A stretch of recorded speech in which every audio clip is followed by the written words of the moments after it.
That's not good. Oh, I don't need this. I'm already late. Somebody will come. Anybody out there? Do you have a phone? No. Sorry. Somebody! Hello? There are two people stuck on an escalator and we need help. Now, would somebody please do something? Help! I don't believe this. You gotta be kidding me. I'm gonna cry. Well, there's not enough left to do, is it?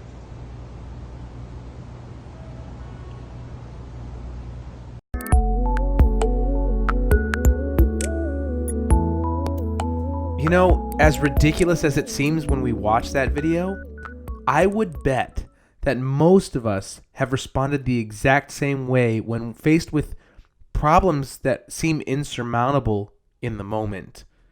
Most of us, when we get stuck, immediately stop and say, help, instead of embracing the challenge and trying new ways to work through it. And so this is week 4 of track 2 of startups, where we're going to talk about critical thinking and problem-solving skills. Critical thinking and problem-solving skills. Now, before we get started, let me apologize. I have a bit of a cold. And so, if I don't exactly sound like myself, you'll understand why. But let's get into critical thinking and problem-solving skills. For me, this is an essential. I've told my kids there are 3 things that I want them to learn before they move out on their own as adults. 1, hand-eye coordination. I think that's an essential because if you have hand-eye coordination, you can pretty much do anything. 2, critical thinking and problem-solving skills. And 3, adaptability.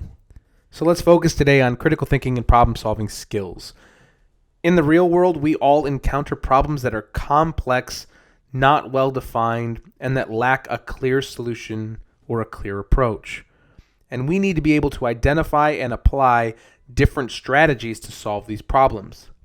However, problem-solving skills do not necessarily develop naturally.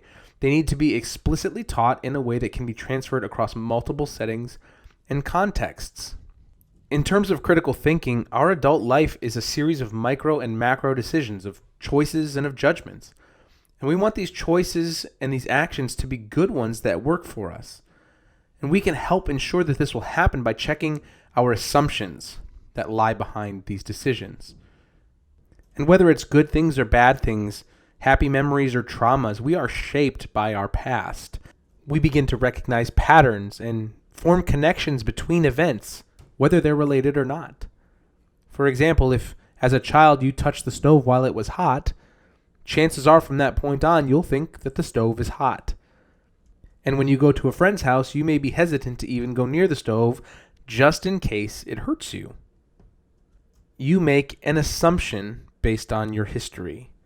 And sometimes these assumptions can be healthy and good, and sometimes these assumptions can be completely irrelevant and wrong. The author Jürgen Habermas says, adulthood begins when you stop universalizing your experience. In a sense, saying, what happens to you does not happen to everyone. The way you experience something is not the same as the way everyone else may have experienced it. And so again, to be able to make good decisions, good choices, and good judgments, we have to check the assumptions that lie behind our thought patterns. So what is critical thinking? Well, all actions and decisions and judgments in life are based on these assumptions. But these assumptions need to be unearthed and appraised. To what extent do they fit this specific situation? Assumptions are rarely completely true or completely false. They usually lie somewhere in the middle. They're more or less valid or accurate depending on the context and the circumstance. Let me give you an example. Let's say when I was a child, I had a nanny who wore a red coat. And every time I saw her, she was incredibly rude and crass and mean to me, and maybe she was even abusive. Years later, I may be leading an organization. I may be a boss. And I'm doing job interviews. And a young lady comes in and she's wearing a red coat. And I automatically shut her down. She cannot possibly work for me. Why? Because I believe that she's mean and crass and possibly abusive. I've made an assumption based on an article of clothing that related to a traumatic experience that I had as a child. Now, it may even be that every single person that I've ever encountered who wore a red coat acted that way towards me. And so a pattern has developed. But that assumption has nothing to do with the young lady that I am potentially hiring in that moment. So we need to be able to unearth where these assumptions come from and then assess them, appraise them, say, is this valid or not? And this happens with different people groups, races, ethnicities. This happens with different social classes, different neighborhoods that are in our city. We all have assumptions.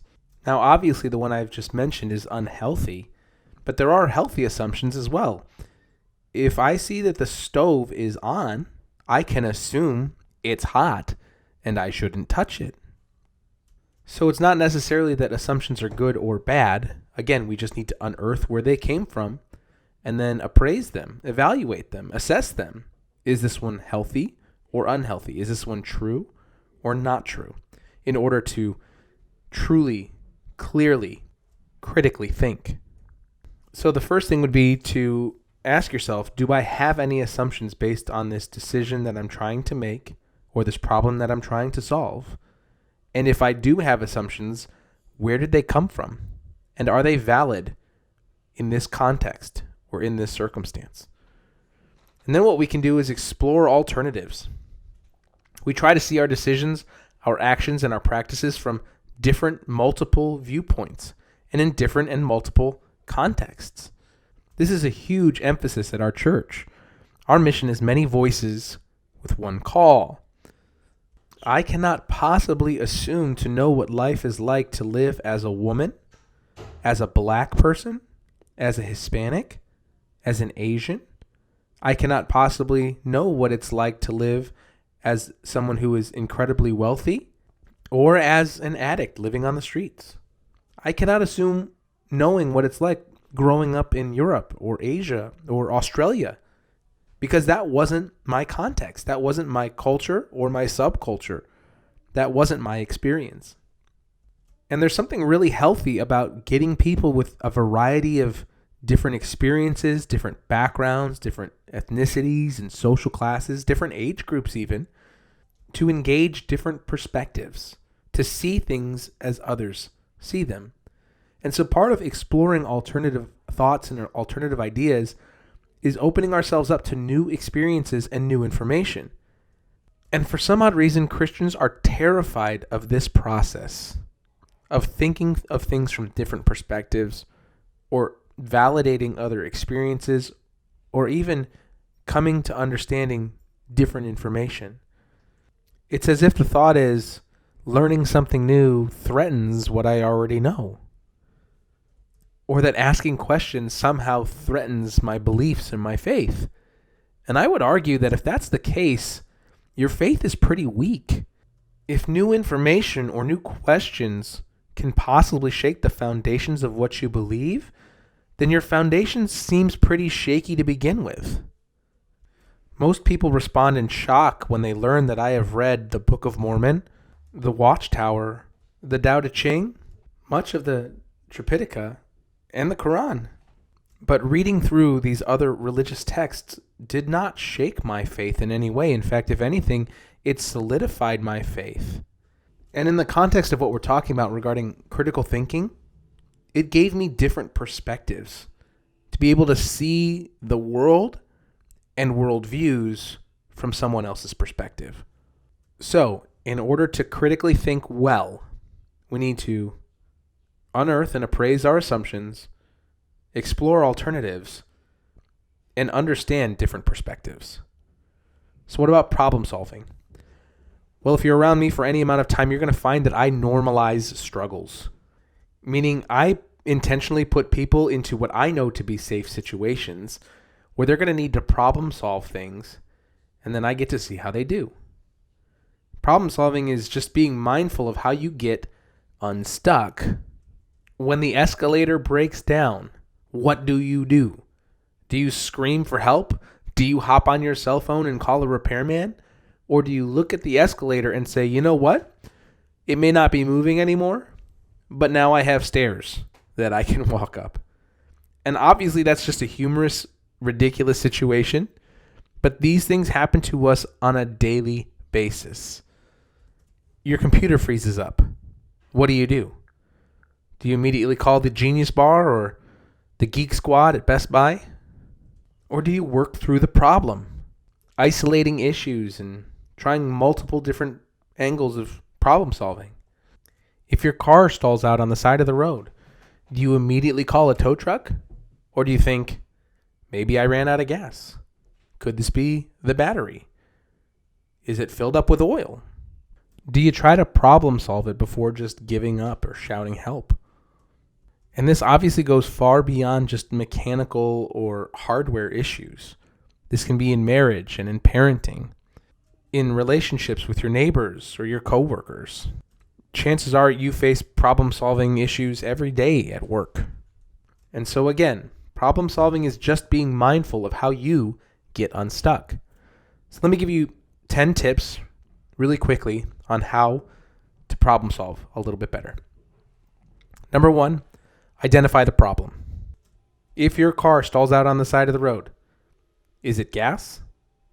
Is it the battery? Is it the engine? Is it the oil? Before you fix the problem, you need to identify the problem. And then number 2, pause and wait. Avoid hasty judgments. Analyze things from every angle. Take a moment and breathe. Then number 3, ask basic questions.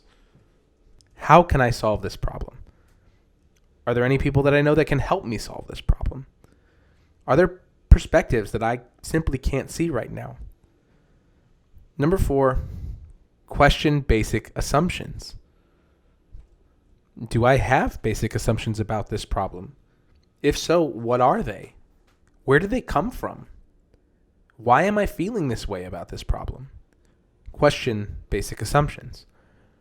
Number 5, be aware of your mental processes. Our brains love to create shortcuts based on these past experiences. Again, I've touched the stove and it was hot. Therefore, when I touch the stove, I'm going to get burned. For the most part, these shortcuts are wonderful for us because we don't have to relearn and re-experience things over and over and over to understand them. But just be aware of your mental processes. Am I missing part of the picture because my brain has created a shortcut and I'm jumping over some important piece of information? Number 6, brainstorm. I love brainstorming or even mind mapping. Just throw everything possible on the table. And I often find it helpful to work backwards. A common problem that needs to be solved in churches is, why isn't my guitar on? Well, let's work it backwards. Is the volume knob on your guitar up? Is the cable plugged into your guitar? Is the other end of the cable plugged into the amplifier? Is the amplifier on? Is the volume turned up? Usually, problem solving is so much simpler than we give it credit for. It's the old IT crowd joke. Have you tried turning it off and on again? Work it backwards. Number 7, evaluate the evidence. Use your critical thinking to take all of the information that you have and assess it. Evaluate it. Number 8, quiet other voices. Sometimes you just need to think for yourself. Then number 9, you take action, do something about the problem. And number 10 is really essential, which is to assess how that went. We need to be able to celebrate the wins and evaluate the losses. Find out what we can do better next time. So this is critical thinking and problem solving. It is something that every human being engages with every single day of their lives. It's just a matter of, are you doing it well? And even if you are doing it well, Can you critical think and problem solve?